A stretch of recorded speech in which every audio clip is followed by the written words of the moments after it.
రాష్ట్ర ప్రయోజనాలు కాపాడడానికి లేకపోతే, రాష్ట్రానికి వచ్చిన నీళ్ళని కూడా కాపాడే స్థితి లేకపోతే ఇదేం దద్దమ్మ ప్రభుత్వం? ఇంత చేతగాని ప్రభుత్వం ఉంటే ఎట్లా? నోరు లేని ప్రభుత్వం ఉంటే ఎట్లా? పెద్ద నోరు పెట్టుకొని పెద్ద గడబడి చేయాలి కదా. 10 టీఎంసీలు పోతేనే ఒక్కొక్క రాష్ట్రం ఎక్కడ దాకా పోయి కొట్లాడతారు. ఇవాళ మొత్తం డిపిఆర్ఏ పంపించి ప్రాజెక్ట్ ని ఆగం చేసే పరిస్థితి వస్తే సప్పుడు లేదు ఒకటి. రెండవది, ఇప్పుడేం చేసిండ్రు? ఇరిగేషన్ మంత్రికి లెటర్ రాసిండు. వాడు చెప్పిండా చెప్పలేదు భగవంతుని గారు 45 టీఎంసీలు ఇవ్వండి మాకు అనుమతి అని చెప్పి. ఎట్లా రాస్తావు నాకు అర్థం కాదు. ఏం ముఖం పెట్టుకుని రాస్తావు? ఇదో ప్రభుత్వమా? ఉన్నది ఉన్న వస్త్రానికి పోతే అనవసరం పోయింది అన్నట్టు ఉన్నది కూడా కొట్టుకుంటారు. ఎవడన్నా ఎవరై నీళ్ళు అవి ఆల్రెడీ బచావ్ ట్రిబ్యునల్ తీర్మానంలో ఇచ్చింది. దాన్ని కర్ణాటక వాడుతుంది, అటు మహారాష్ట్ర వాడుతుంది. వాళ్ళ లెక్కల్లో చూపెడుతున్నారు. వాళ్ళు రాల్మట్టి డ్యామ్ లో వినియోగంలో చూపెడుతున్నారు. వాళ్ళు మాకు వచ్చిన 21 టీఎంసీ మేము ఇక్కడ వాడుతున్నాం అని చెప్పి. ఆ 2 ఎగువ రాష్ట్రాలు వాడుతుంటే వచ్చి మనకు వచ్చినటువంటిది బాజాప్తా అది కూడా ట్రిబ్యునలే కదా. బచావత్ కూడా ట్రిబ్యునలే కదా. ఆ ట్రిబ్యునల్ తీర్పు ద్వారా వచ్చిన 45 టీఎంసీలను ఎందుకు ఆపుతున్నావు ఇప్పుడు? ఇదో రాష్ట్ర ప్రభుత్వమా?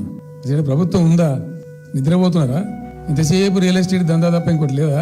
ఇల్టు భూములు ఎట్లా అమ్ముదాం, పల్టు భూములు ఎట్లా అమ్ముదాం, ఆ భూములు ఎట్లా దెబ్బ పెడదాం, ఇంకెంత కమిషన్ కొడదాం, ఇది తప్ప రాష్ట్ర ప్రయోజనాలు, నీళ్లు, రైతులు, మనుషులు లేరా? ప్రాజెక్టులు ఎందుకు 2 నెలల నుంచి ₹1 పెట్టలే?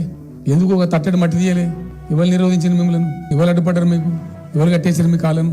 అటు పైసా పని చేయరు, నిష్క్రియాపరత్వంగా ఉంటారు. డిపిఆర్ పంపిస్తే సపోర్ట్ చేయరు.